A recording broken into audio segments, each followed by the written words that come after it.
Yes, that's right. The boys are back in town, especially back in the Apple Podcast / Spotify realm and all the other podcast platforms that you're listening to us on, and YouTube and all the good places. Man, oh man, we're super excited to talk about the entertainment industry, and so much stuff happened this past week, but we like to go off the cuff every once in a while. We're going to be talking about the success of Lilo and Stitch, what it means to make a film like Sinners in 2025, what the industry is doing right now, and do we agree or not agree with it? And then, of course, Marvel versus DC. I know that's your favorite part.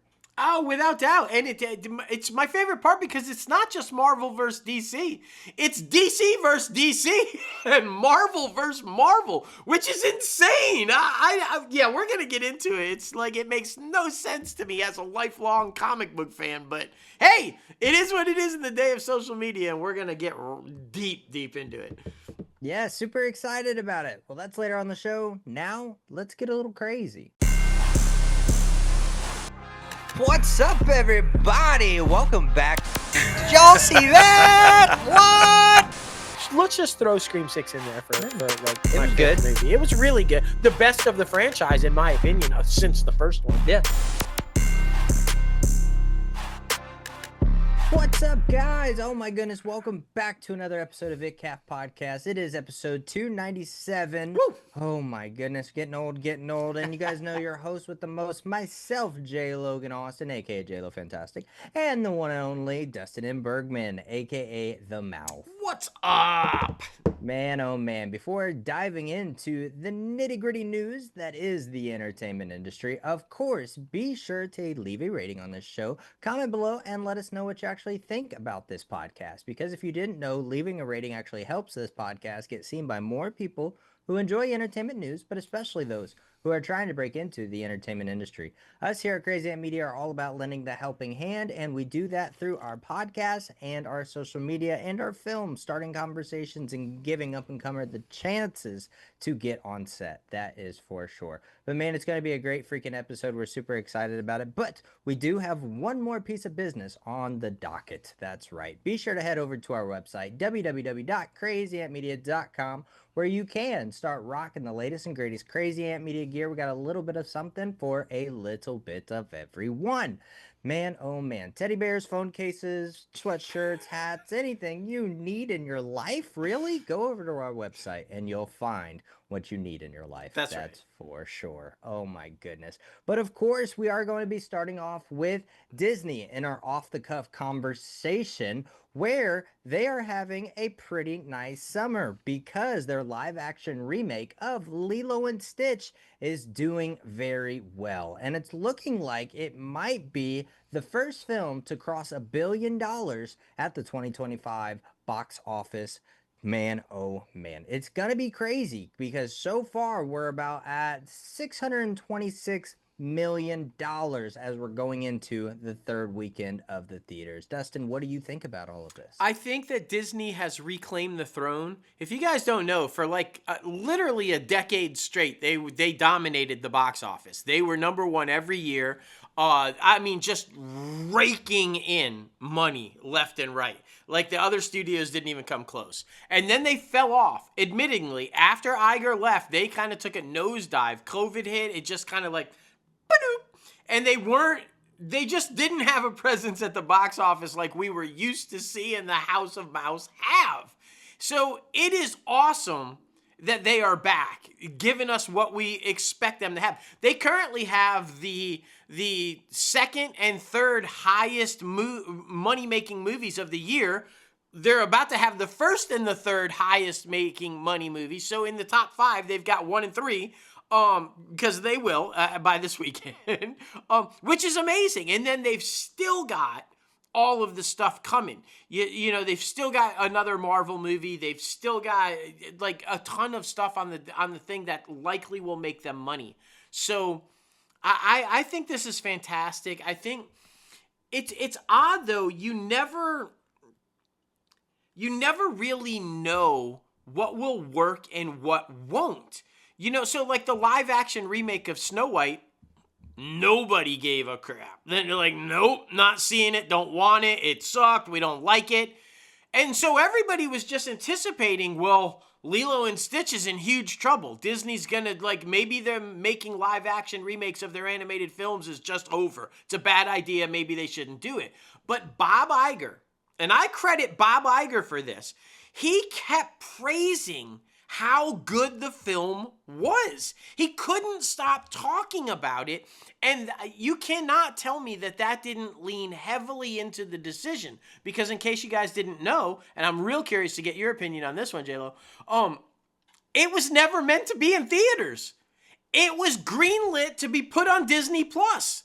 And it was apparently so good that Iger just couldn't stop talking about it, that the decisions that be, along with him, obviously, because he does have the final say, just decided, why don't we just put this thing in the theaters? Which, in my opinion, was a bold move. It was a gutsy move. Now, to be fair, they made that decision prior to the disaster of Snow White, but still, even more so after the disaster of Snow White, to stick with it was a bold move, and it paid off in a big way. Yeah, most definitely. And it was brave because they already surpassed 2025's Lilo and Stitch, already surpassed the original box office release back in the day. But yeah, I mean, whoever came up with that idea, I feel like give them a raise. That is for sure. Because with it almost being there, it's right under Minecraft. It's right under that Niza 2, which was really only a Chinese film. Yeah. But I wanted to mention that too, because that film is actually already crossed it's almost at $2 billion, but since it's an international release, we're just talking about domestically right now. But yeah, I mean, it's really close. It's inching up so close to Minecraft. It's about 250,000 away from Minecraft for overall worldwide. So that's very freaking exciting. Which this weekend. Yeah, I mean, you would hope so, right? You would freaking hope so. And especially with, I feel like it did get a lot of mixed reviews because of the little bit of creative liberties they had to do with the live action, which in our opinion didn't end up being bad. It was still a good movie. But yeah, you got those people, especially on TikTok, especially on social media, who were like, oh my gosh, I can't believe they changed this. I can't believe they took that character out, blah, blah, blah. But at the same time, you got to make it more real life. You got to make it in more current day time to where, yes, you can have a family friendly film where, all parties win at the end of the day, not where one sacrifices, right? But yeah, I definitely do believe that it will become the highest box office hit so far in 2025. We're inching up so close to Minecraft, but yeah, it is absolutely crazy because one, Minecraft was super surprising. Yeah, but without doubt. I really felt like Lilo and Stitch was going to be successful. Once we saw that, I believe it was at CinemaCon, once we saw that sneak peek of Stitch, the live action version of him, I knew it was going to be successful. And what's going to be interesting, though, is how that plays on other. See, I think that Lilo and Stitch is going to be nice. It's going to be the first $1 billion film. And then I do think Minecraft may or may not get there. It depends if they let it linger in like 20 or 30 screens for the next couple of months. Because, it's steady dropping screens every week now. So it may or may not make it, but close enough. It's at 9.8, and so, I mean, it's close enough to $1 billion. But I think that Lilo and Stitch will hold it for a little while, but I think that you're going to see other studios have success because of Lilo and Stitch. For example, How to Train Your Dragon. I think the live action version of that will be huge numbers thanks to the success of Lilo and Stitch. This was a beloved movie, much like Lilo and Stitch, and it's getting high praise. Everything looks good from the trailers. It looks like critics and fans are loving everything they've seen so far. And because of Lilo and Stitch doing so well, I think that is going to benefit How to Train Your Dragon. But again, like I said at the top of this, you never know. It could end up being a disaster. But I think it's going to go the other way. I think it's going to be good. But yeah, I like how you brought up a little bit about people attacking this movie, because there still were. And we're going to dive deeper into this a little bit later with the other conversation we're having between the two superhero films. But it just seems to me like there's this faction on social media that just The only purpose they have, and I want to clarify, about 45 to 60% of it's fake. It's bots that are programmed to attack things. It's not even real people. But for the faction that is, it seems like their only purpose is to tear successful things down, no matter what it is. And that is becoming highly disturbing to me because, like it or not, it is getting into the heads of these studios. They are making decisions based on the hate or non-hate that they're seeing on social media. And when you start making $1 million, $10 million, $100 million decisions based on shit from the internet that may or may not even be true, then we're getting in real trouble. That takes if you're a creator and you're out there and your project can't get greenlit because the studio chief is scared that it might get negative press on social media, what are we saying? Yeah, and like you said, the creative liberties that Lilo and Stitch, they weren't even that drastic. It just made sense to change it for live action because it wouldn't have worked in live action. It wasn't like they drastically changed the story or anything. No, exactly. You already had one of the bad guys turning into a more bad guy. I guess a lot of people, because if a lot of people don't know or weren't around for this time, but Lilo and Stitch also have like a Disney Channel show where the bad guy who is the main antagonist in the live action Lilo and Stitch actually turns into like Uncle whatever the hell. Right. So he is kind of like a family member in that regard. So it's kind of like they figured it was canon and everybody likes to use that word now. So it's one of those things where, yes, with creative liberties and with what they were trying to do, especially in today's period where everybody should win, everybody deserves to win. Like I've been seeing a lot of things about Nani going to college and leaving Lilo with the neighbor or whatever. So that's always been a big thing on social media since this film has come out, where it's like Ohana means family, but family means I'm gonna leave you behind to go to college. Like that's been like the biggest thing I've seen, which it doesn't make sense because she's gonna go to college and then come back and be with Lilo. And like, so newsflash and spoilers for anybody, if you didn't stay for the post-credit scene, she comes back every night. She kept the wormhole thing. She comes back to visit at night. I think I got the impression anyway that she comes back and spends the night with them before going back to college. So she didn't just abandon anybody. It's like, just fucking pay attention. Like, you love to get out there and spoil movies for the world, but some of these motherfuckers won't even stay and watch the spoiler that says what's happening in the movie. It's like, come on, man. Yeah, and it's very interesting too because ever since the beginning of 2025, we've been talking about how Hollywood had this mantra in 2024 where it was survive till 25, survive till 25. Well, guess what, guys? It's going kind of rough. I mean, we've had some massive blockbuster success, but it's still going a little rough enough to where Snow White is in the top 10. It's at number 9 right now, which is absolutely crazy. They brought in about $205 million. Of course, with new movies about to come out, it will definitely get bumped off. But I mean, with story-driven films, this is great to see because we want to transition into Sinners, which is also in the top 10. It's at number 7. And it's just under Thunderbolts, which is kind of crazy to me because I saw a tweet literally today before the recording where Thunderbolts has not made more than Black Adam's release, and it hasn't made more than what was the Eternals. It hasn't made more than the Eternals. And I want to talk about that because this is exactly what I was talking about. Thunderbolts is a great film.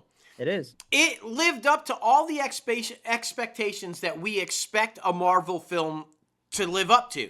It is one of the best Marvel films in all of them, but social media played a heavy role in convincing people that this movie was bad, convincing people that this movie was a bust, that it was a bomb, that it wasn't going to make any money, and it affected the box office.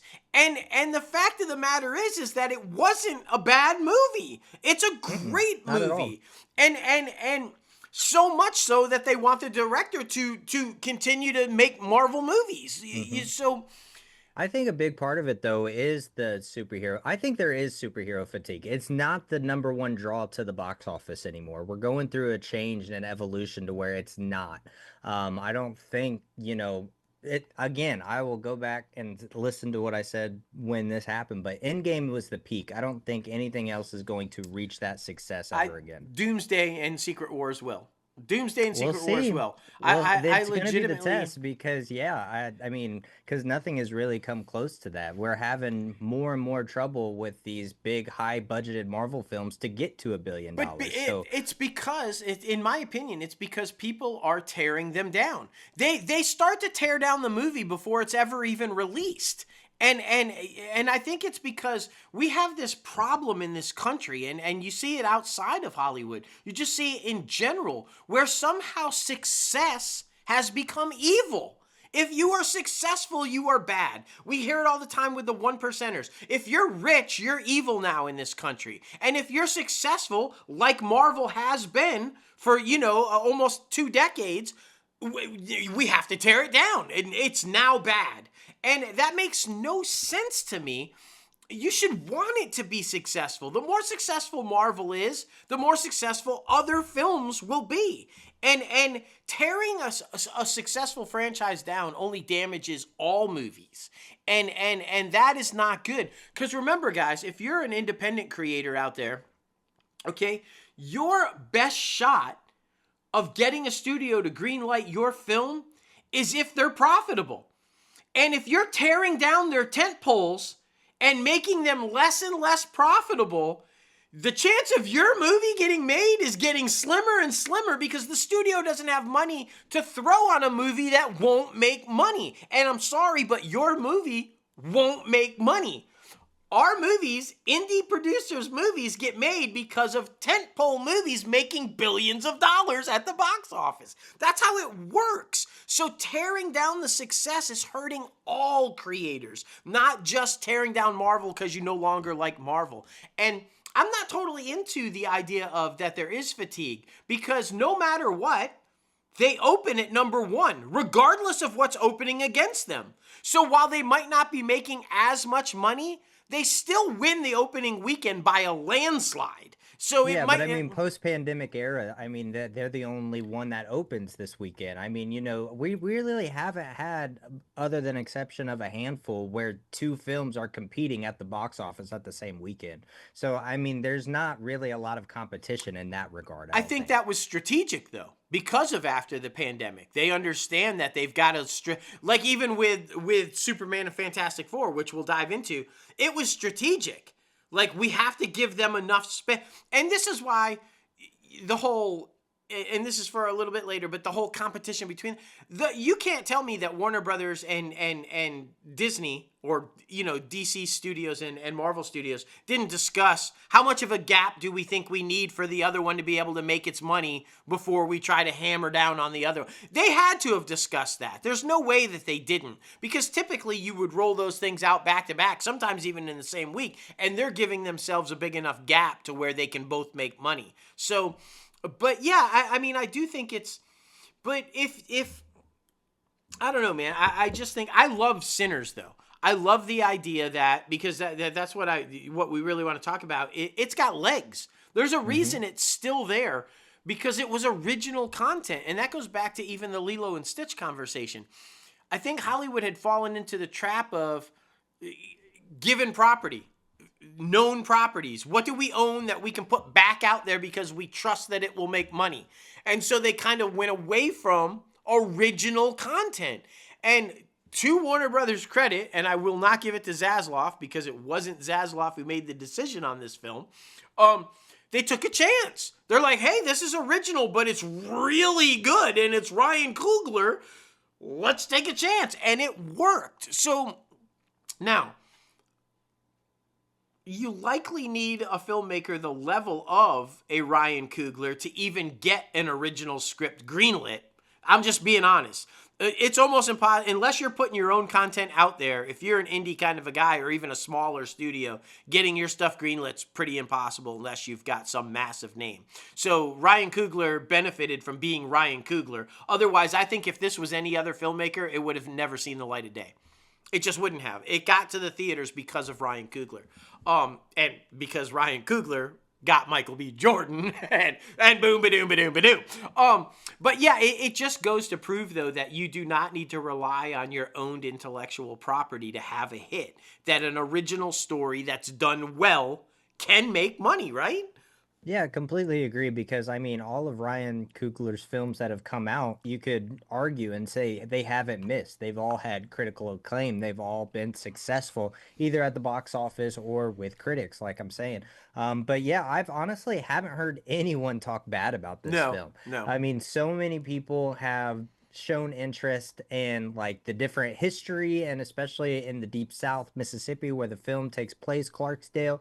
But I do feel like with this film it does give the studios and independent filmmakers and smaller filmmakers like the chance, like a little narrow chance to try to get in the Yeah. door to pitch their ideas at Yeah. least, you know. I mean, I do feel like it's hard when you have such prestigious names and then you can't get anywhere because I mean we hear that story all the time. You have big stars attached to your project, but you can't get in the door because the studios are scared to take that chance. Right. But I think Ryan Coogler at least cracked the door for independent filmmakers and smaller filmmakers to be able to get in the door themselves and take that chance of pitching to where their original idea can come out. So hopefully we'll start to see more of that because I do think the entertainment industry needs it because I mean all this recycled content, yes, can be good. Yes, we love the Lilo and Stitch movie. You know, we love some of these retellings or revisitations of different things. But at the same time, we're thriving and thirsty for, you know, new original content like Sinners. So we need to see more of that, and the studios need to start taking more chances like that. But it's hard because Hollywood is kind of burning, and I don't want the door to close for original stories because of they need money, so let's start to recycle content like a successful IP like superhero films or, you know, reboots with new actors. So hopefully we can get past this at a certain point, but right now we're in the thick of it. The last 3 to 5 years we've been in that recyclable point. So hopefully within the next 3 to 5 years, we can get out of that to get back to original ideas. Which goes back to my point of not tearing down success because I guarantee you that Ryan Coogler would not argue this point. Michael B. Jordan would not argue this point. Sinners happened because of Marvel. Look, you said it. Ryan Coogler and Michael B. Jordan have never missed when they made a film. They've all been critically acclaimed and they've all been a master class in filmmaking and acting. None of them were successful. After they were in Marvel, that opened doors for them and they were able to finally go, let's give this guy a franchise. Let's let this guy make a movie that we don't know, but he can make it. They handed them the Rocky franchise. They let him do this original content. But that doesn't happen if they don't get Black Panther, if they don't make that move. And so even as talented and as great as you are, you cannot knock the success of these movies because these movies, and I forget who said it, but really famous actor, and I wish it'll probably come to me in the middle of the comment, but they said the only reason they make these tentpole movies is so that they can make all the other movies in their career. And so we can't continue to tear them down. Otherwise, we'll never see any of the, like you said, the door will quickly close again. And you know, anybody who thinks that Sinners would have happened without the success that Coogler and Michael B. Jordan saw in Marvel, that's just being ignorant. It's the only reason it happened.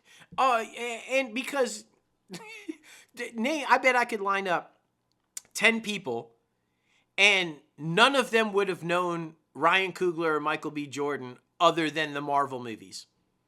Like maybe 8. Maybe a couple of them knew Fruitvale Station. But that's only because Fruitvale Station started to get a lot of press and a lot of people went back to watch it after Black Panther. So, you need those. I don't know. It really bothers me. And I think that if we want to see more films like Sinners, we have to back off of all the hate that we're spewing on everything else. It's counterproductive.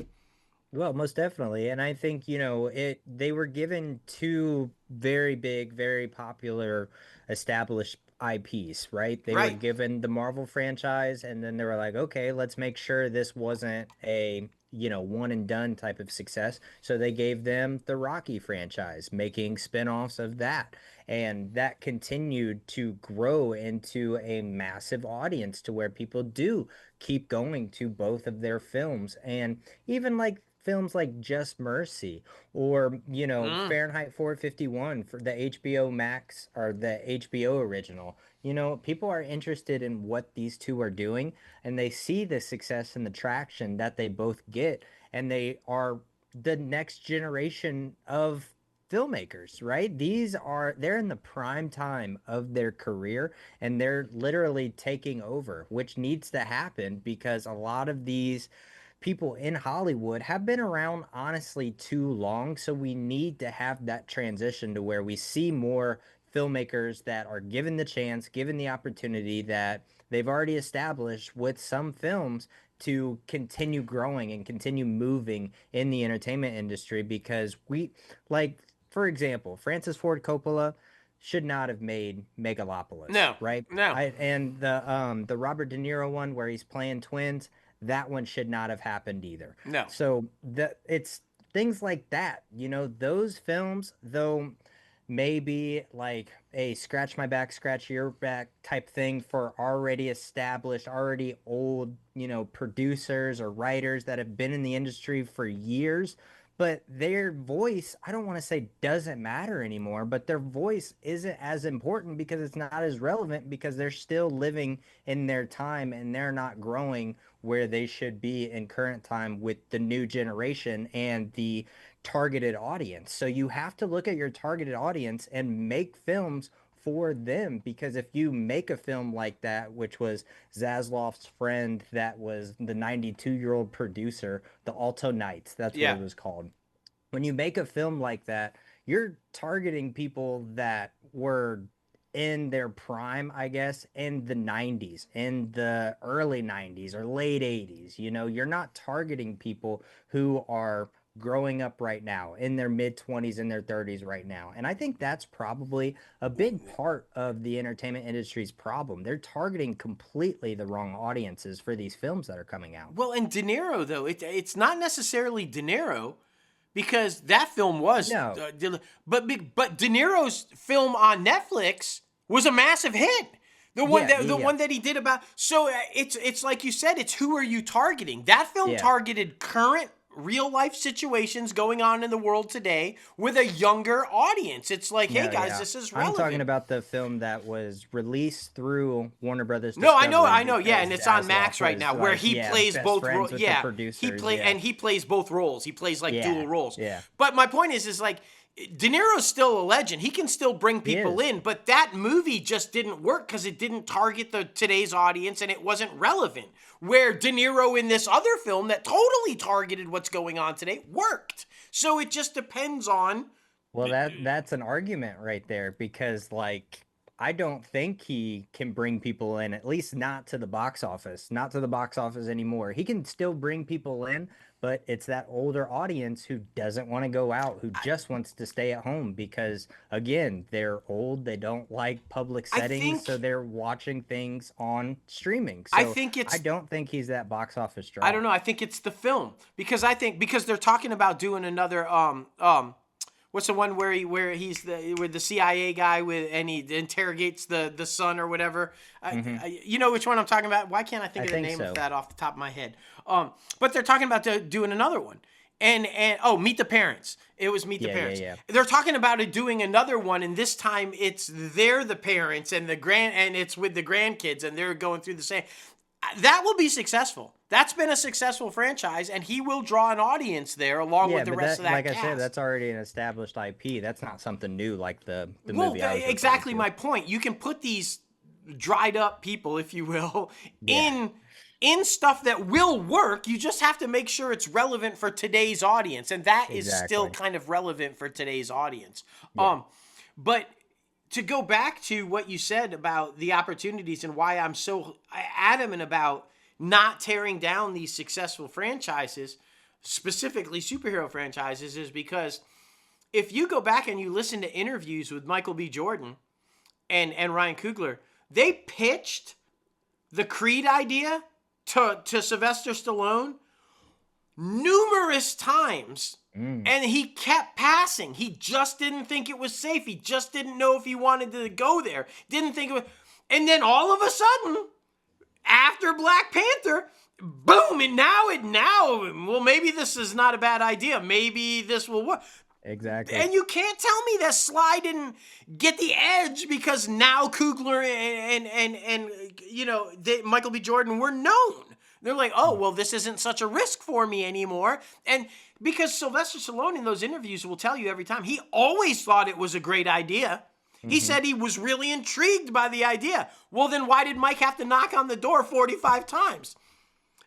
There's a read, right? But the knock after Black Panther, they answered. So I mean, you got to be, just be careful. That's all I'm saying. People on social media, be careful what you're tearing down because you might actually affect the things you do want to see by tearing them down, right? That's exactly. how it goes, Completely man. agree. And I mean, we've been kind of touching on it the whole time, a little bit earlier in Disney and a little bit in Warner Brothers. But yes, the battle between Superman and the Fantastic Four First Steps is going to be, I think, the battle of the summer for the box office. Definitely, yeah. Right? Yeah. I mean, of course, they are people on social media trying to get, one film to not be seen, or if they're part of the subgenre, like with Superman and the Man of Steel, Snyderverse, like people in the Snyderverse don't want people to see this one and things like that. And then Marvel against Marvel, where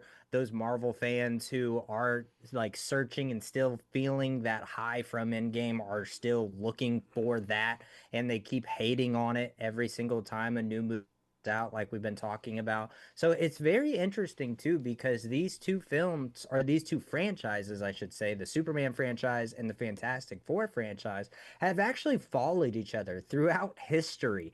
And the box office success of both of them, or just the overall critical success of both of them, has been very lukewarm over the past, forever, I would say. Except for the first two original Supermen, which were at the time some of the biggest money makers in box office history. Well, yeah, but I mean that was also like 5 decades ago. No, but yeah. like you said, recently it's been a toss up whether they do well or not. But exactly, that's what I'm saying. Like I feel like both of these films have let audiences down for so long, at least. I mean, it's been the mid 2000s since that first Fantastic Four, the one that came out that was okay.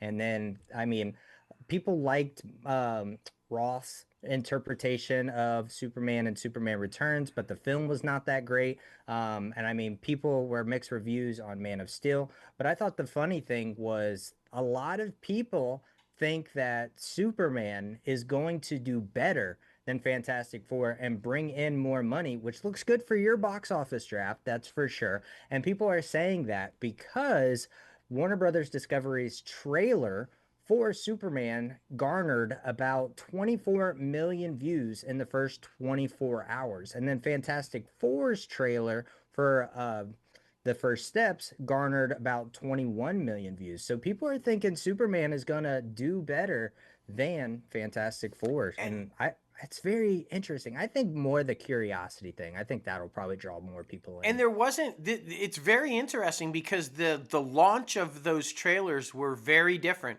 It was kind of James Gunn just on social media, not even a video, not any like trailer drops tomorrow, and they did the standard what we're used to now, the little teaser trailer of the trailer, right? But Fantastic Four First Steps, they went live and had the entire cast at a NASA facility, and they made a big, huge event of the launch of the trailer, and it came in under what the very subdued, hey, we're doing a Superman trailer tomorrow, compared to the big whole cast announcing this big live event. But I think that the reason Superman is going to do well, and I think it's going to track above those numbers. These are early predictions. They're talking about between 154 and 175 million on the opening weekend. I think that's going to be on the low end. I think it's going to be closer to 200 million. And I think the reason why is because we say this all the time. If it ain't broken, don't fix it. If you look at every single piece of video that's come out from that film so far, every trailer that's come out from that film so far, it is jam-packed with Christopher Reeve's Superman stuff. From the score to the way the costume looks to the voice that Corin Sweat is switching back and forth from, it's because James Gunn was a fan of Superman and a fan of the Christopher Reeve Superman, and he is bringing the franchise back to that. Back to what the granddaddy of all of the superhero films try to live up to. And that, in my opinion, is a very smart move. It's what made it successful in the first place. And Gunn is smart enough to know that that's what people want. And so the idea that these people are out there, oh my God, it's going to be too campy. He's friendly. And like, no, Superman has always been that. He's the big blue Boy Scout. He's the beacon of hope. He's the guy that will always be good no matter what. That was Superman from the fucking get-go. From Action Comics #1, from the debut. That is who he is. So the idea that people are trying to tear it down because that's what this movie is going to represent is fucking absurd. The character is almost 100 years old, and he was always meant to be that guy. Like, the Snyderverse is the one that changed it. He's always been that guy. So this idea that they are tearing it down because he's too friendly is absurd to me. Like, I just don't get that. It makes no sense. It's just hate to hate and no other reason. Literally. Yeah. I mean, it definitely sounds that way, but yeah, the comparison of both films, with them being so very mixed reviewed, it's always interesting because they keep going back to the well for both of these films, because both of these established IPs have potential to be very freaking successful. Right? I mean, Pedro Pascal, he is an it guy right now, but I wouldn't necessarily call him a movie star. He's definitely a big television star, but he's not necessarily the biggest box office draw, in my opinion, just because we haven't seen that type of thing from him at the box office before with previous films. But it's interesting because the Man of Steel film came out in 2013, and then the recent Fantastic Four film came out in 2015. So about 12 years difference between, what is happening now to what it was back then. That was another either mildly successful film or a absolute bomb, god awful atrocity. Fantastic Four. To think that hopefully, because both of these films deserve success, right? Both of these freaking films deserve to be successful in their own universes, because a lot is riding on both of them, to be honest, because with things slowing down at Marvel, I mean, Disney is about to do another round of layoffs, not necessarily at Marvel, but just in general. They need that film to be successful moving forward, and they need to be better about picking small stories, or better about picking stories that I feel like will resonate with current day audiences, like we've been talking about.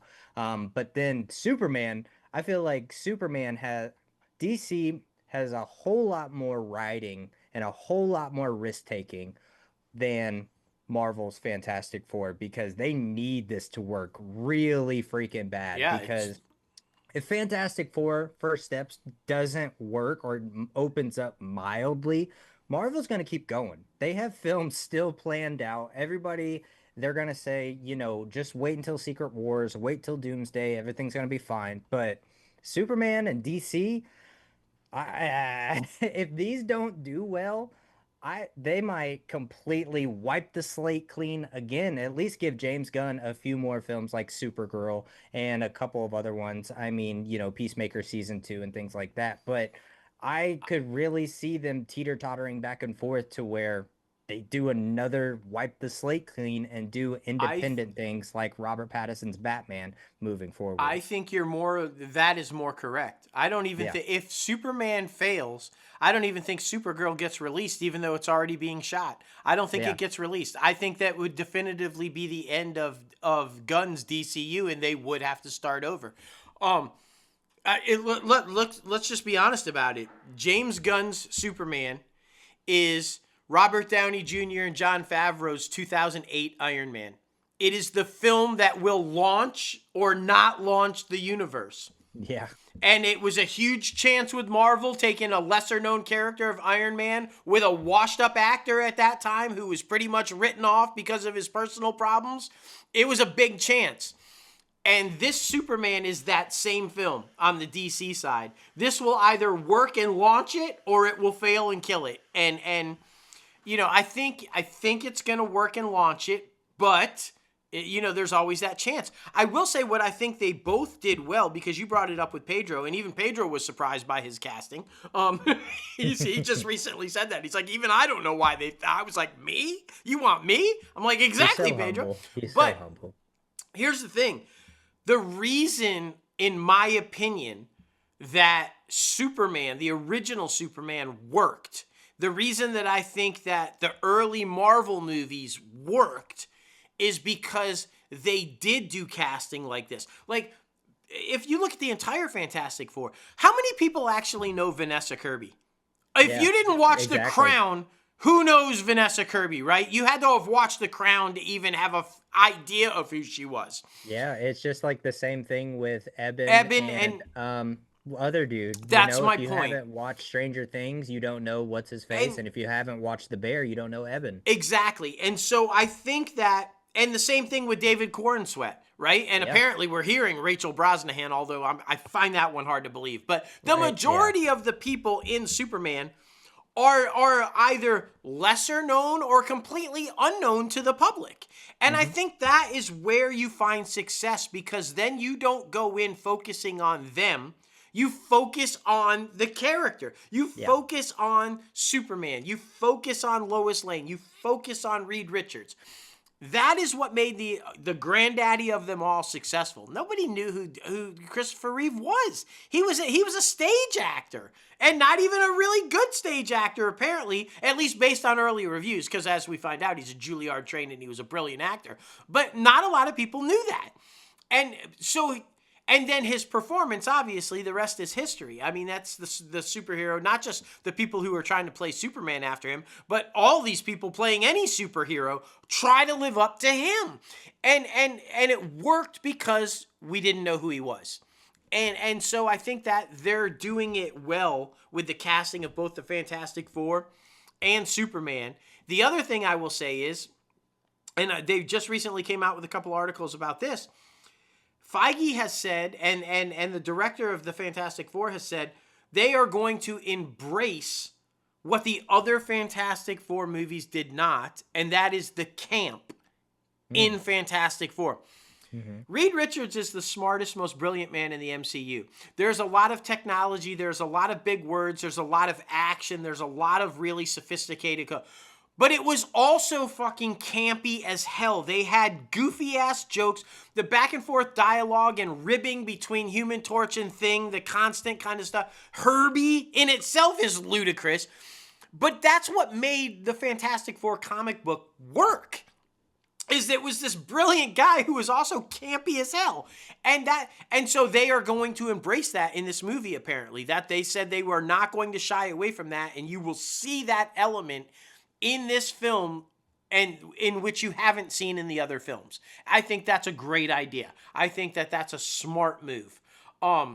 Especially with you and not like telling the audience anything different, because even when you watch the trailers of the Fantastic Four, it looks campy. It doesn't look like it's going to be your Marvel explosions, like your big crazy fight sequences, right? It looks like that. And I feel like that is good because when you market it properly, instead of showing, for example, Superman Returns when dude gets shot in the eye and it's that slow-mo Yeah, of the yeah. bullet coming off and you think it's going to be action-packed. So I think if you market it correctly and not lie to your fans about what it is, then they go in expecting what you're giving them instead of expecting something else that ends up in disappointment. Because, again, like we've been talking about this whole episode, when you do that, that's when the fans, that's when the haters, that's when the TikTokers will come after the film. So I think overall they're marketing this film great.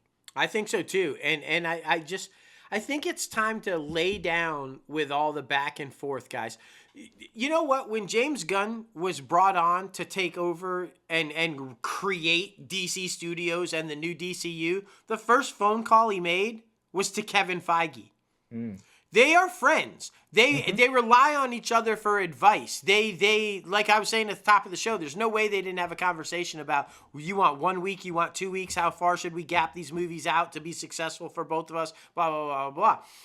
And they both came up under Richard Donner and people who worked on the original Superman film. That's how they guide their whole thing. Remember, Feige said early on in the Marvel Universe, before any movie was made, they had to watch Superman. They all sat together and watched Superman. So this is where these two guys come from. So the idea that you're pitting them against each other and wanting the other to fail is ridiculous. They want each other to succeed because the more the one succeeds, the other succeeds. And my last thing with the Snyderverse people, it's okay to like both. Christopher Reeve is always going to be my Superman. That is what I hold the standard to be. But I didn't dislike the darker version that Snyder gave us. I didn't mind that he snapped Zod's neck. He had no choice, and how he was grappling with. There's room for both interpretations. Exactly. You don't it's have just like to our hate Batman each other. debate. Just because I prefer one, you prefer the other, doesn't mean I don't like Michael Keaton's Batman or you don't like Christian Bale's Batman. No, exactly. Like, I mean, they're both great. They're both great. And fuck, there's a whole plethora of people still out there that love Adam West's campy ass Batman. Yeah. And that's okay too. Adam West's Batman running around all goofy with big bombs, and dark as hell Tim Burton's Batman and Christian Bale's Batman, both are okay. Exactly. And so, I mean, you got to get over this hate of like, and I like Hockland's version of Superman. I think him and Bitsy Tulloch's Superman and Lois are the best on-screen duo of that couple to ever be done, including the Christopher Reeve Margot Kidder or the Henry Cavill Amy Adams or the Terry Hatcher and Dean Cain. I think them together are the best Superman and Lois ever. That doesn't mean that I don't think Christopher Reeve is still the best Superman.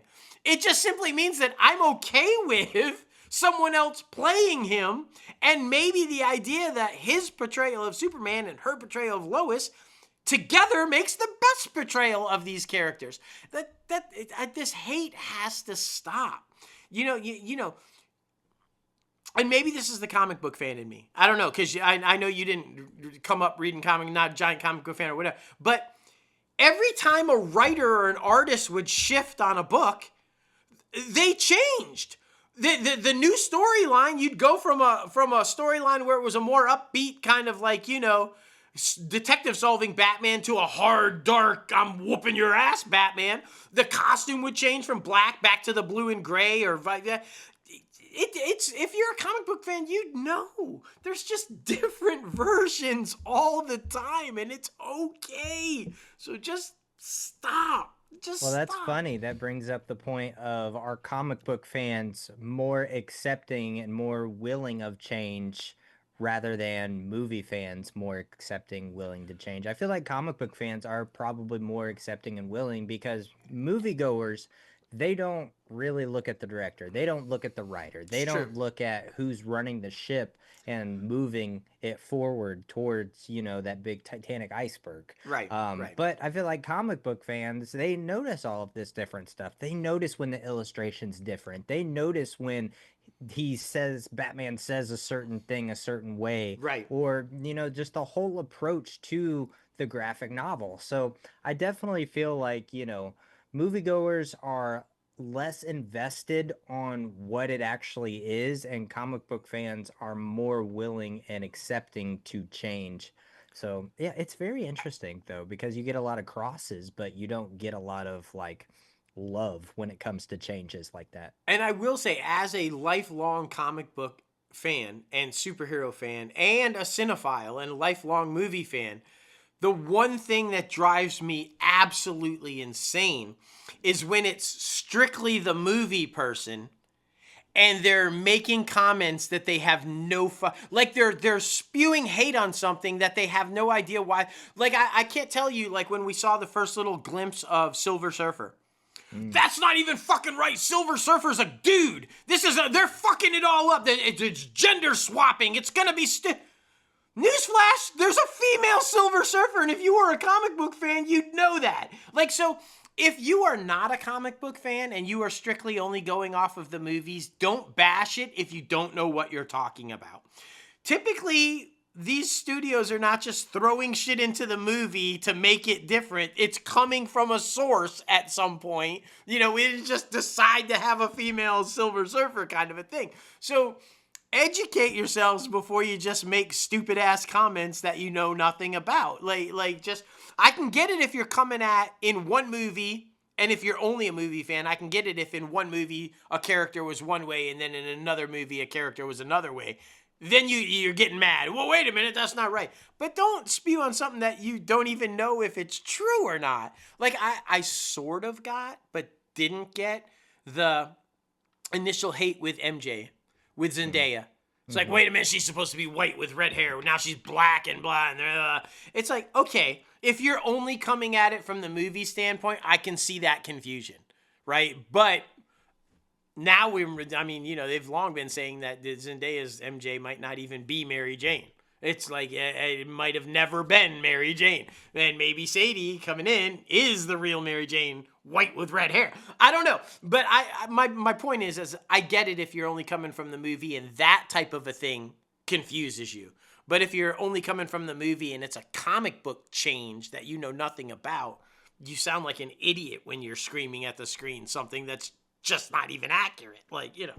Completely agree. And we're at a day and age and time where we're so open-minded about some things, but still it's like it's transitioned or like shifted to where we're so closed-minded about some things. So I guess that's how the world works. That's how it all evolves. And, you just got to step out of the fire because, life can be crazy and the entertainment industry can be crazy. Are the racists fired up? Did you see the news today? Marvel Comics introduced a white Black Panther. Oh fuck! Oh shit! Black Panther's supposed to be black. What the fuck? There's a white Black Panther. Go look it up. Oh shit! So if you see, I'm just saying, 5 years from now, if you see a white Black Panther on the screen, don't freak the fuck out. I'd go on record and say that would probably never happen theatrically. I feel like I don't feel like that would probably happen. Well, I think a lot of people thought it was never going to happen in the comic books, and yet here we are. So I don't know. Here we are, man. Here we are. But our last topic that we want to talk about in the entertainment industry is the struggle of the Hollywood studios. And what's the future look like for the entertainment industry? Is the entertainment industry completely given up on California? Because there's so many different things happening around the country, around the world that are pulling away from California in general. Like, for example, I believe it was New Jersey. Netflix just broke down on a new studio that they're building in New Jersey. We know that I believe they have one in New Mexico. So I think California and Hollywood as an industry are not in a good place right now. And maybe for a further prediction later down the line, maybe Hollywood it doesn't necessarily be the capital of the entertainment industry anymore. That would be very freaking interesting because right now that's kind of where we're headed. And I think if that ends up being where we head, the entertainment industry as we know it will be done. I'm fine with other states, like the idea, and this is the model that I think works. If you look at Georgia and how successful Georgia is in the film industry right now with their tax incentives and the amount of productions that are filmed there and everything, it's still Hollywood, because everything that is basically shot through Atlanta is facilitated out of the Hollywood studios who are filming their stuff in Georgia. I feel like as long as we can maintain that it's coming from Hollywood, regardless of where it's filmed, we're going to be okay. But if we ever get to the point where we abandon Hollywood as the capital of, as the core of where it all stems from, we're in big trouble. And I think that the reason that that might even be talked about right now is because, in my opinion, well, not just my opinion, I mean, it's fact, these studios are being bought up by non-filmmaker people. Tech guys who know nothing about the entertainment industry. They know nothing about filmmaking. They know nothing about television. They just know money. And so it's hard to run an industry that's built on creativity when you have no idea how that works and you're only worried about profit. And sadly, this is disrupting Hollywood right now. And it is my sincerest hope and my biggest fear, if not, that if we don't get back to making sure that all of the majors, as they're called, you know, majors, minis, independents, but if we don't get back to where the majors are being run by creatives, we're in big trouble. We need that to be a stronghold. We need that to be the case, because if we fold there, we're in big trouble. We're going to lose the industry as we know it and may never get it back if we can't hold that line and demand that these people that run our industry are actual industry people. We're going to be in big trouble. Yeah, completely agree. And then letting the reins loose on people who are quote unquote entertainment people that are not doing well in the entertainment industry. That is absolutely wild, because we all know, we've talked about it on the show, Warner Brothers Discovery stock is now labeled and classified as junk stock. Right. The revenue dropped 4.8% from 2020 in 2024 and posted about a staggering $11.5 billion net worth that was lost in 2024. And Warner Brothers stock fell about 7% for the year. And the crazy thing is, the last time it was at a peak was 4 years ago, and it was about at $53 per share in January of 2021. And then later that year in May, it started going down when a certain CEO and a merger was about to happen, which ended up bringing the company to where it is now. And I'm, of course, talking about David Zaslav. So, I mean, this has been happening for 4 years. He's literally been taking this stock and this legendary company from being the legendary status that it is to being almost depleted and, terrifyingly enough, might be sold off for parts, which that would be absolutely crazy. Because if you go back and do your history and your research on RCA, that is completely shredded. It's completely across all freaking companies right now. I mean, because there's so many different things that were RCA that are no longer a part of that. And I'm really worried about Warner Brothers Discovery, because this is still considered, it's a major. It's still, no, it's a major, yeah. It's the top two, or a top three, because I mean, Paramount, Disney, and Warner Brothers are what I think of. Of course, Universal has been around forever, and of course, Sony Pictures. Of course, you know, I'm terrified that this company is going to completely be shredded apart, and we will not see any historic films, edgy films that Warner Brothers used to bring us back and forth in the day. And it's scary to see. It's really scary to see, and that's a big problem. I think the trend that Warner Brothers Discovery is setting is something that the other studios are seeing and avoiding to go that way. And I mean, we saw it this past week or last week, where David Zaslav was even asking for a raise. Yeah, no, that's absolutely crazy. That's what I was gonna say. It's you brought up the 2024 numbers. That's the worst year and the biggest loss that Warner Brothers has ever had, and yet he made $51 million salary that year. And then wanted to get a $53 million salary after the worst year Warner Brothers has ever had. And here's the crazy thing.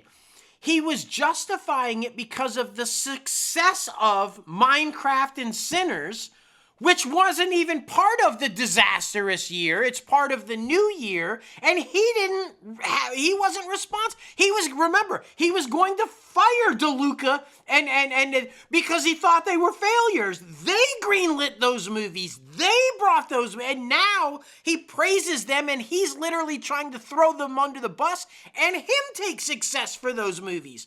It's like, bro, no. You cannot take the success of those movies. You had nothing to do with that shit. And here's why I have a little bit of hope. Little glimmer of hope for Warner Bros. Because the shareholders said, fuck you. And they denied the raise. They said, no, you're not getting that much money. There's no way they're not upset. So, well, yeah. I mean, even if you were just coming in 4 years ago, your stock's at $53 and now it's at like $7.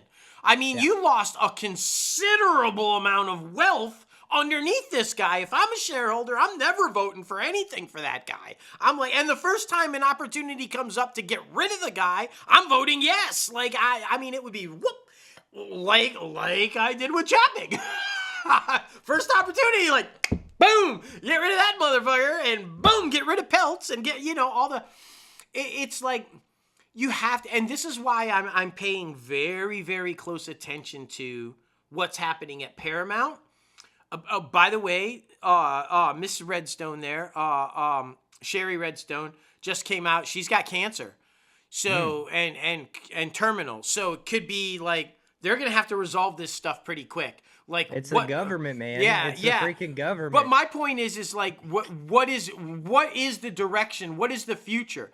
Is it going to be Skydance, and are they going to stay entertainment based, or are they going to split that bad boy up into a bunch of different things and go in a different direction? They're going to have to figure it out quick, because she ain't going to be a part of it, and it might not be locked down before they lose her. And then what does that throw the deal into jeopardy? I mean, that could potentially, if it's not signed off on before she passes, that could throw that into jeopardy. And then the other one I'm watching, obviously, very closely is Disney. Because Bob Iger is leaving this time, guys, for real. And if they don't put the right person in charge, if it is not a creative, I think Disney starts to suffer the same way Warner Brothers did. We saw it with Chapek. Great at running the theme parks, had no fucking clue about all the rest of the business. Didn't understand movies, didn't understand TV, didn't understand. If we do that again, Disney, that's the problem with Zaslav. No clue. Knew how to run cable, but had no clue about content, right? He knew how to run a cable business. He didn't know anything about the content that went on the cable business. And then hence taking over Warner Brothers, he had no fucking clue about movies and other TV shows.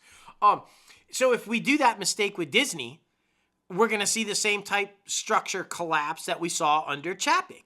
And we can't have that happen. So I'm watching those two very closely, because I think Warner Brothers, to me, if you go back and you read the Disney touch, when Eisner and Frank Wells were brought in to stave off a takeover, Warner Brothers is right there for me. I think Warner Brothers is where Disney was way back in the early 80s, in danger of a corporate hostile takeover where somebody comes in, buys it, and just rips it apart to completely dismantle and sell it off. They're in danger right now, because with the stock that low, it might not be able to be fought off. You might not be able to fight off somebody coming in and buying a massive chunk of that in a hostile takeover and then doing what they wish with the company. It almost happened to Disney. Disney almost didn't exist in the early 80s. It was almost gone. And if not for Roy Disney, the younger, not brother Roy, but nephew Roy, if he hadn't have gone out and literally begged Eisner and Frank Wells to come in to stave off the board from approving that takeover, we wouldn't have Disney today. That is where Zaslav and Warner Brothers, in my opinion, are at right now. And that is where Disney could end up again if they make the wrong decision. So my fingers are crossed that it's Dana Walden, who is a creative, who also understands the business side of it, but comes from the creative side of it. She's got a track record with it. Yeah, I just think, and the other big thing is keep big tech out. Just keep big tech out. If they want to give you money, great. Don't let them buy you because they don't have a fucking clue. They just don't. Like, even Steve Jobs was smart enough to know that with the creation of Pixar, he needed a creative to run it. Hence the distribution deal with Disney. And when he said there's an opportunity with Disney, he didn't say I'm just going to buy up Disney. He's like, let's merge the two because I need the creative. Even a tech guy like Jobs knew that. And I think the danger right now is the Tim Cooks at Apple and the Amazons, because look how bad Amazon Studios is struggling right now. They don't understand that. And if we start to see, like you said, the drop off of all the majors to the tech companies, then we might not have any studios left. And that would be like RKO. Who remembers RKO? You brought up RCA. What about RKO was one of the original Big Five. Mm-hmm. They're the people who signed Orson Welles, for Christ's sake. They don't even exist and haven't existed in 50, 60, 70 years. I can't remember when they were designed, but that can happen to all of them. Don't delusion yourself. Don't think that it can't. It can happen to all of them. And every day I feel like we're teeter-tottering on it, man. We are teeter-tottering on it. Completely agree. Let's stave off this freaking crazy ass wildfire that is in Hollywood. That's for sure. It's wild. It is. So crazy. But anyway, guys, now it is time for the top 5 segment. We're going to be having fun with this one because it is top 5 films that are set in New York. That's right. We've been having great success and great new young like-minded people come into the company, and they're doing absolutely amazing, throwing us some creative ideas for top 5 segments and so many other things. So we want to give a shout out to all of our interns, everybody here that's working at Crazy Ant Media. We really appreciate all of your hard work and what you're doing for us, man. Oh, man. But yes. New York, man, this is such an iconic city.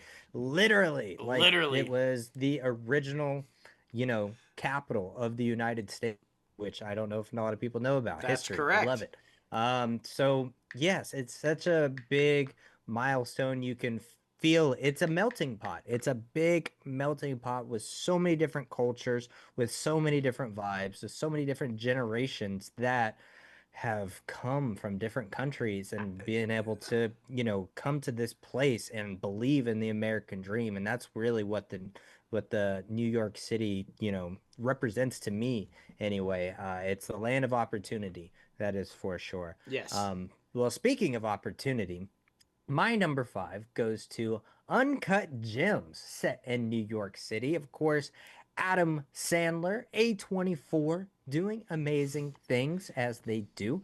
A more dramatic role for Adam Sandler as he is a gambling addict, a gambling jewelry dealer, and he gets himself caught up because when you're handling big money like diamonds and jewelry and diamonds that are you haven't seen before coming from overseas and trying to get things, you're like, oh my gosh, it's a lot of money, and a lot of things can get involved with that, especially in New York. Like I said, melting pot, one of the homes of the mafia when they came over here from Sicily.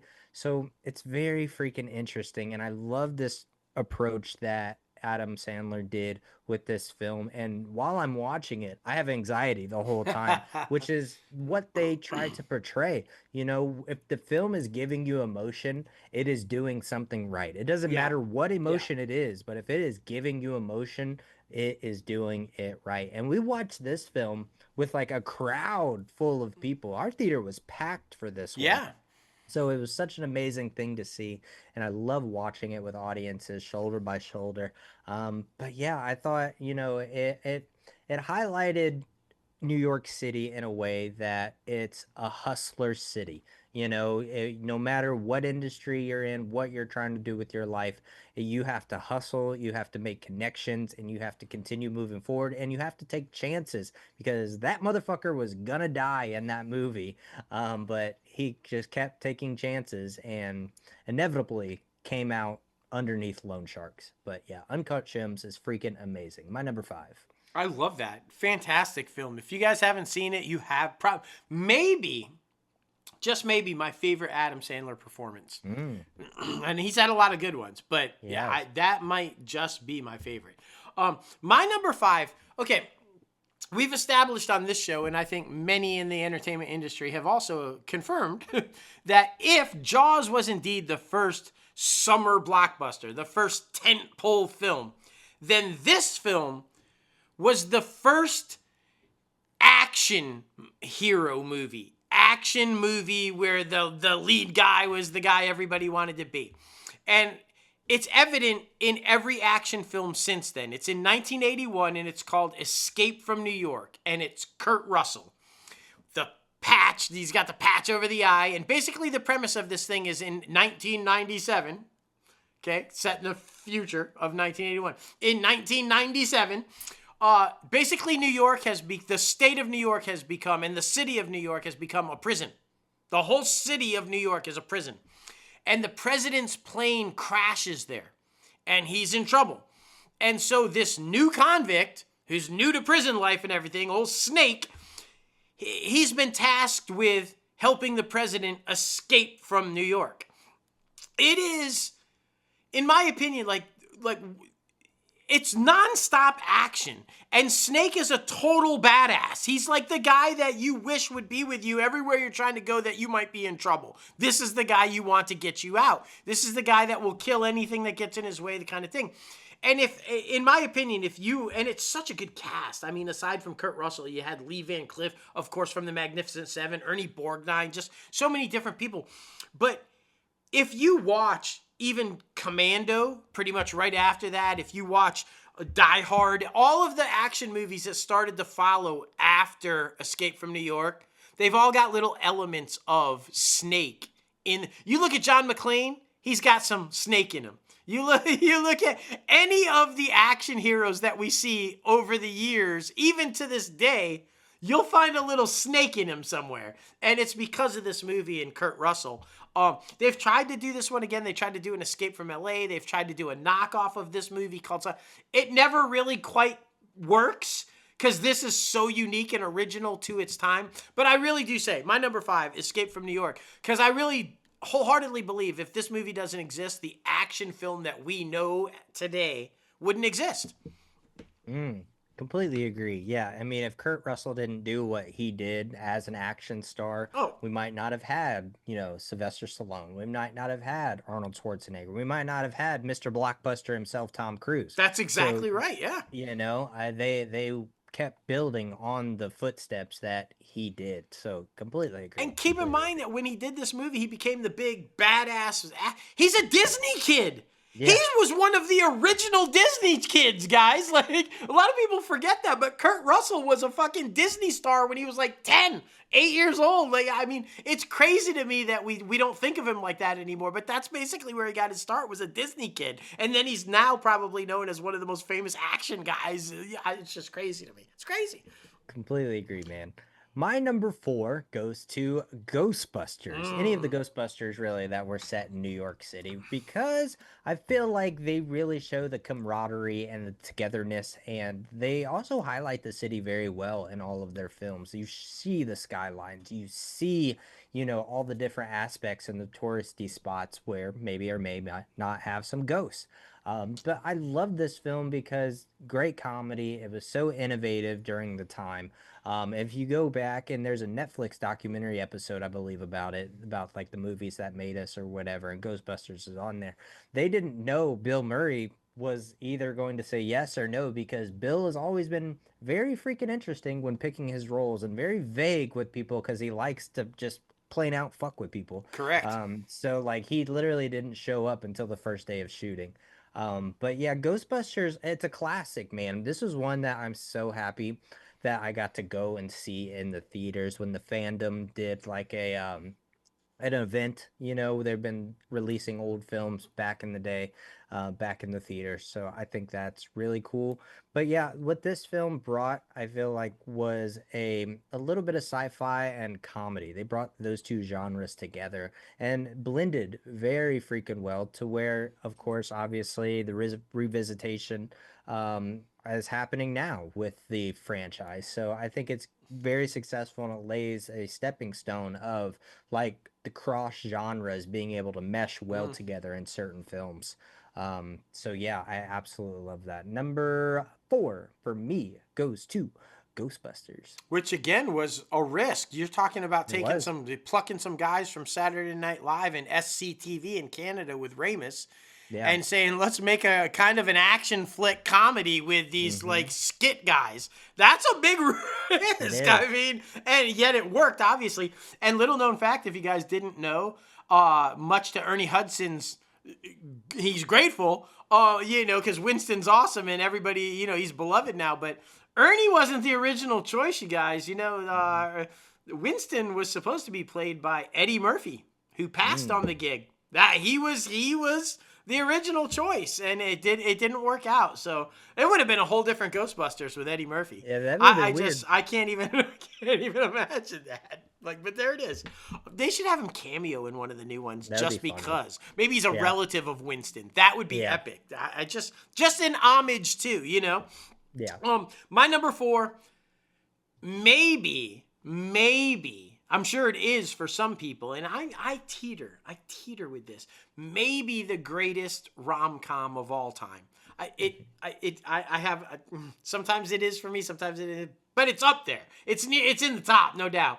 And it asks the age-old question, which I'm not quite sure the film answers, but it tries. Can men and women just be friends? Can they be in a really close relationship and just be friends? Well, Harry met Sally and they tried to figure that out. And what an incredible movie. When Harry Met Sally, Billy Crystal, Meg Ryan, it's adorable. It literally follows this couple as they try to transition and from friends to lovers to like, what are we doing? Is this possible, or are we just really close friends? It's because let's be honest about this, guys. We talk about this all the time. I think the best films are the ones that are relatable, that are authentic, that the audience can connect with. And who ever in the existence of hasn't asked that question? Can I be really close with a woman or a man, have this like love relationship where I love them dearly, would die for them, would do anything for them, and it's not sexual? It's literally just friends, or does it have to become that other? Right? And I mean, who hasn't? It's a thing. So that, in my opinion, is why that movie worked so well. And then you cast Billy Crystal and Meg Ryan, and it was bound to be successful. Rob Reiner directs this thing. A lot of people don't realize that Princess Leia herself was in this movie as well as one of the friends. It's a very interesting film, and I think it's most famous because everybody knows the orgasm scene, the faking an orgasm in the diner stuff. But guys, it's so much more evolved than that. It's so much. In my opinion, it does a great job of diving deep into the situation and asking the question while staying lighthearted and making it fun and making it funny. And while answering a very deep question. And it's just brilliant. When Harry Met Sally, my number 4. Yes, completely agree. Completely agree. Now, full disclosure, anybody who's ever listened to the show, if you're a religious listener to the show, my top 3 you have heard me talk about, and I'm sure you have. My number 3 goes to Gangs of New York, starring Daniel Day-Lewis, Leonardo DiCaprio, Cameron Diaz, directed by the one and only Martin Scorsese. Man, oh man, it's such an amazing film. Absolutely love it. I was talking about it a little bit earlier in Uncut Gems with The Melting Pot. This Mm. shows early New York. This shows early New York gangs, which is absolutely crazy. Loosely based off of things that they read about a character named Bill the Butcher, who Daniel Day-Lewis plays. And what that film described and what it showed was there's always been different versions of the American dream. There's always been animosity against different cultural backgrounds, no matter of It's true. religion, skin color, culture, anything like that. There's always been opposition. So you got to think about these things when you're going through current day times and thinking about all of these different things. You got to ask yourself, where did this actually stem from? Because this is about the American made, American born people who believe that this land is theirs. But then you have the Scottish, you have the Irish, you have the immigrants who came in from overseas to Ellis Island looking for a new opportunity, a new way of life, and the American born not being prepared or not being willing to let these people be there or let these people have the same rights as they have or anything like that. We're still dealing with that in today's climate. So this film is as relevant now as it was when it first came out or when the origins of the story actually happened way back in the day. Also forgot Liam Neeson is in this thing Yeah. too. Such a great freaking film. If you guys have not seen it, please be sure to do so. One of my favorite movies from Leonardo DiCaprio. Of course, everybody knows he's my favorite actor. And it's so bad because I probably should not have watched this film when I was so young. I was I was probably like 8 or 9 when I saw this thing and freaking Oh. seeing Oh yeah. yeah, Yeah. like freaking faces getting burnt with knives, like Cameron Diaz's amazing young body as I am a young boy. And yes, anyway, never thought cooties were real, guys. Always liked them.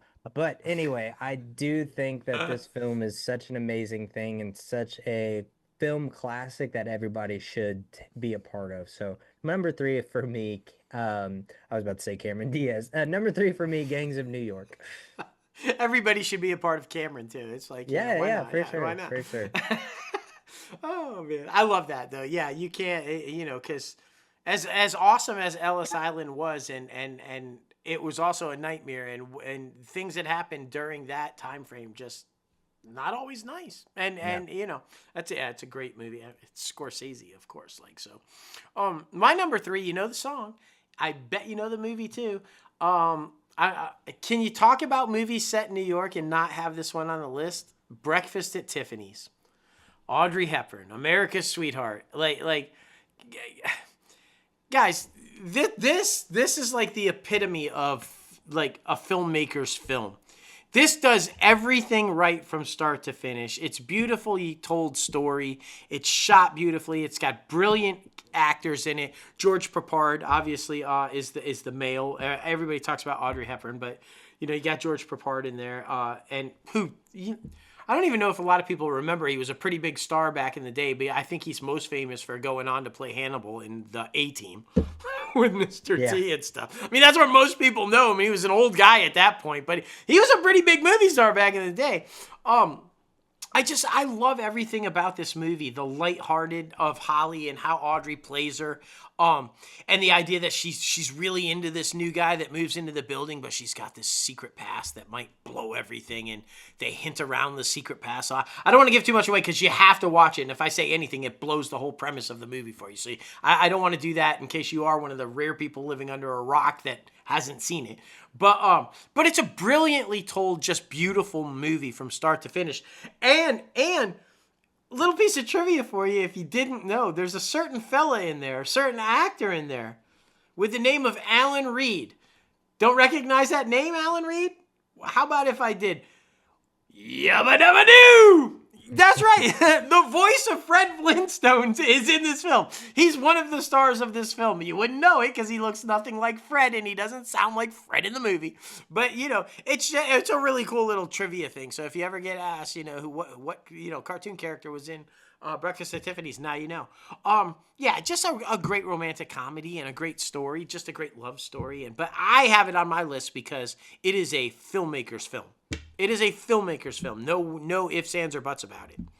Breakfast at Tiffany's. For sure. Such a good one, man. Such a good one.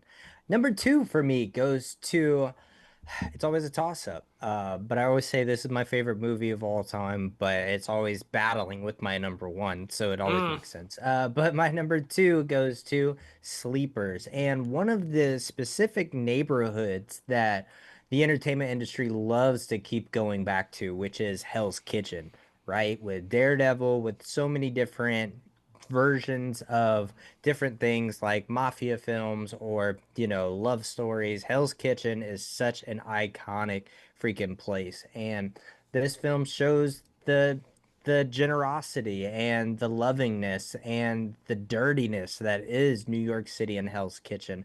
And just being the place where you can grow up and not be a product of your environment, or if you lean more towards your environment, then being the product of that as well. Mm. So it's one of my all-time favorites. If people have not seen it, please be sure to do so. So many great people in that film. I've talked about it immensely, immensely. So of course, I don't want to give too much away, but yes, number two for me, Sleepers. Uh, Dude, love the film. Love the way you describe it. We talk about that one a lot, and it's because it's a great film. Like Logan said, it's another one of those like though you can't blow the plot for people. So like watch it if you haven't watched it. My number two. Okay, this is an interesting one for me. Bobby, as we like to call him, old Bobby De Niro.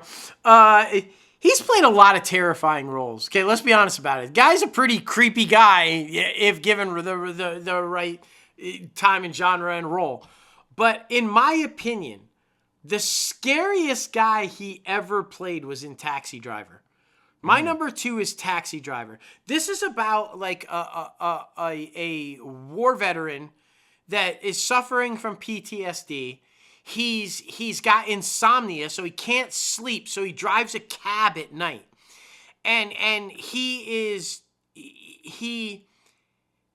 has violent like tendencies. He's still battling the war, okay? And he views New York as this cesspool of bad people. And so he's really agitated by it. And a very young Jodie Foster, little girl Jodie Foster. I won't say what in case but there's an incident that happens with Jodie's character that pushes him over the edge, that pushes Travis over the edge because of what happens to Iris. And he goes from having violent tendencies to a full-on war of cleaning up New York City. And it gets very dark, very fast, and very violent, but it's just a phenomenal film. And young actors watch this film for character study on how De Niro plays Travis. It's a masterclass in acting. It's a fucking brilliant film. You've got Sybil Shepherd in this thing, Albert Brooks, Jodie Foster, Bobby De Niro. Like, just the cast is insane. Victor Argo, Peter Boyle. Oh my gosh, Peter Boyle. Frankenstein, or Everybody Loves Raymond if you know him from there.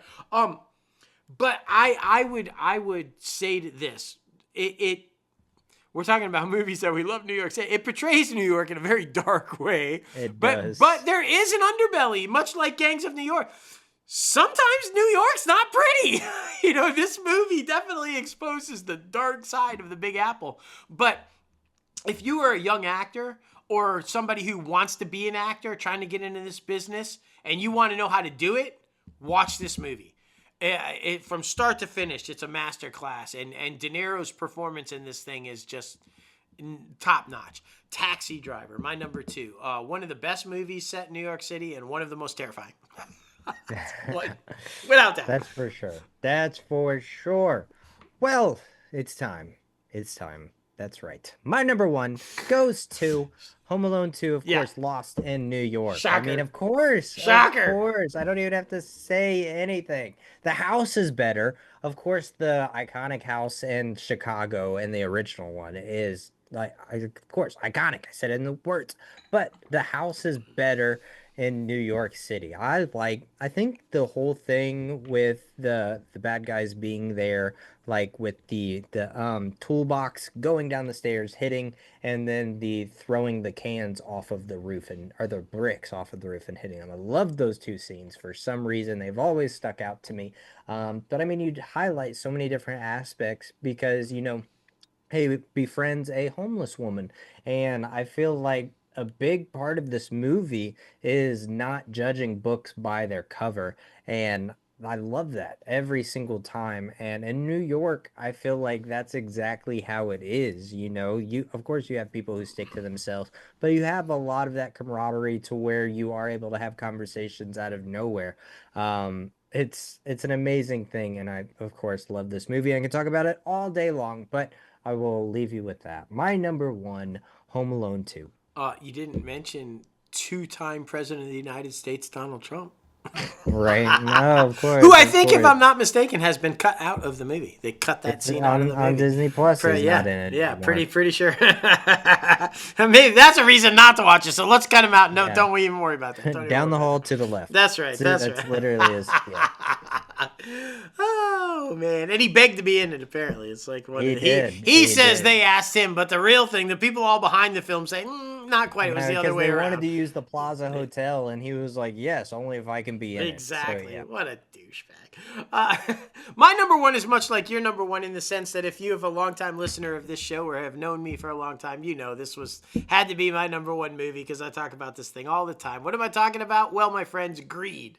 Greed is good. Greed cuts through and clarifies. Okay, you know the speech, and it's by Gordon Gekko, and it's Wall Street. The Oliver Stone definitive look at New York City in the 80s where everybody was fucking rich, even the poor people, but it wasn't always for good reasons that everybody was rich. Look, again, this was the definitive New York City in the 80s. It really was a time where the economy, everybody was thriving. It was the most prosperous time in American history. While there was still a big wealth gap, even the poor were far wealthier than they are today, even though the gap was still really big between the really wealthy and the poor. But it's just a stark look at what greed can do to you. And how it corrupts and how it ruins lives and how what you think might be good is actually the worst thing ever. There's a reason it's one of the 7 deadly sins, guys. But it's a stark look at it, and Oliver Stone just pulls it off brilliantly. And Charlie Sheen and Martin Sheen and Gordon Gekko, Michael Douglas himself, just brilliant. Brilliant performances from all three of them. Daryl Hannah, Splash Daryl Hannah, was totally different direction in this movie, playing like basically a call girl. I can't say enough about this movie. I love this movie. And Wall Street Money Never Sleeps, the sequel to it, the big gap, long in between sequel, same thing. It was a stark look at the reality of how money now plays a role in society. With banks and brokerage firms and the stock market bust and the housing bubble, and so and that one's with Shia LaBeouf, and of course you can't have Wall Street without Gordon Gekko, so he's back. But I would highly recommend both of these. But my number one overall, the original Wall Street, it's just, if you've never watched it, watch it. It's a brilliant film, just brilliant. Yes, so good, so good. And there's so many other ones that are set in New York City. Oh my God, We're only so limited many. to 5. We're only limited to 5. But we do want to know, what is your favorite film that is set in New York City? Please be sure to comment down below in the YouTube comment section. Add us on X, Threads, or any of the good places on social media. It's always a fun conversation, so we definitely want to know, what is your favorite film set in New York City? You know what one I'm shocked neither one of us had on the list? King Kong. King Kong, One of the most, Spider-Man, Spider-Man, yeah. Oh my God, Spider-Man, yeah. But King Kong is one of the most iconic film scenes in history with him at the top of the Empire State Building. Yeah.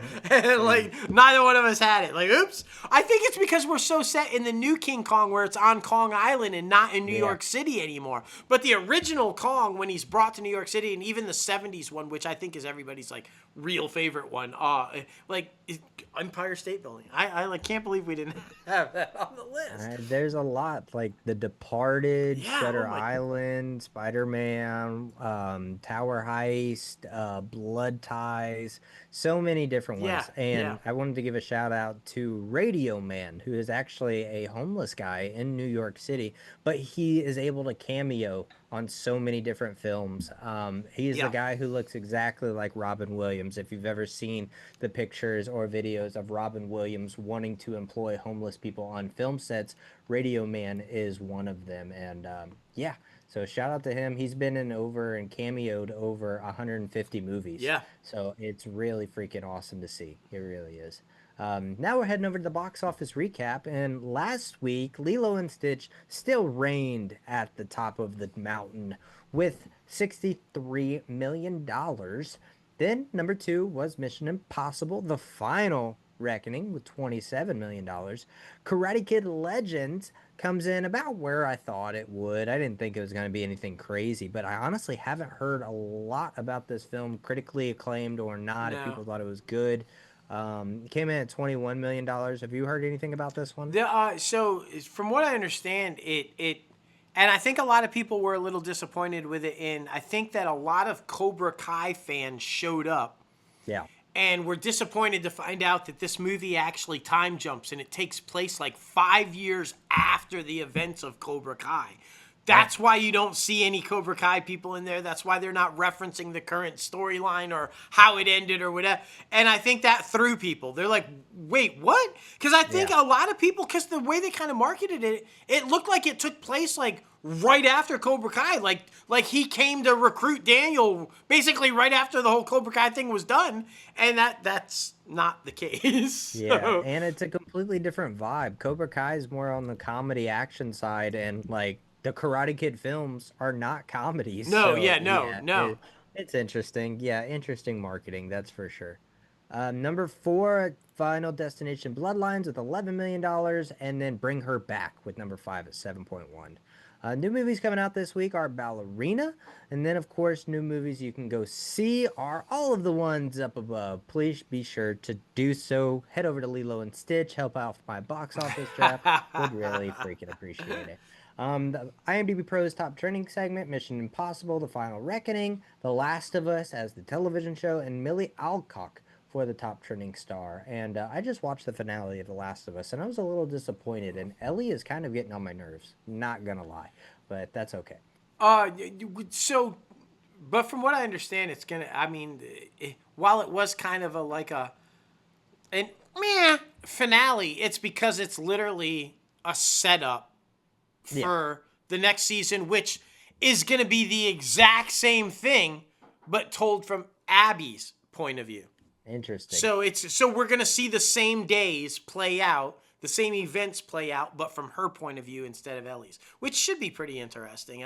So I get the little lull, but it was still kind of a letdown. It's like, well, you couldn't have been a bit more explosive leading into Abby's side of it. Yeah, it was kind of a slow season. Not going to lie. The sophomore slump was for real. Isabella Merced killed, though.